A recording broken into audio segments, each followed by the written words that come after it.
পরিবর্তন তো আমরা অবশ্যই চাচ্ছি, কারণ সারাটা জীবন আমরা তো আর এই অন্ধকারাচ্ছন্নর মধ্যে থাকতে পারবো না, নির্যাতন নিপীড়িতর মধ্যে থাকতে পারবো না। আমরা চাই যে টোটাল পশ্চিমবাংলায় একটা বড়সড় পরিবর্তন আসুক বিজেপি সরকারের হাত ধরেই।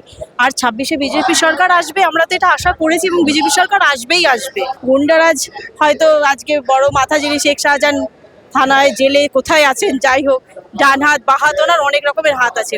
উনি ওনার কাজ চালিয়ে গেলেও, ওনার কোনো ছানাপোনা থেকে গেলেও কোনো না কোনো ঠিক আমাদের নারী হাতও তৈরি হয়েছে, বা সেই রকম আমরাও প্রস্তুতি নিয়েছি যাতে দ্বিতীয়বার সন্দেশখালী কেন, টোটাল মেয়েদের ওপরে যদি পশ্চিমবাংলার ওপরে এই বারবার এই নারীদের ওপর যে অত্যাচার আসে, যে গুন্ডারা সন্ত্রাস সৃষ্টি হচ্ছে, আমরা বারবার সন্দেশখালী নারীরা যেভাবে ফাইট দিয়েছে ঠিক আমরা সেইভাবেই এগিয়ে যাব।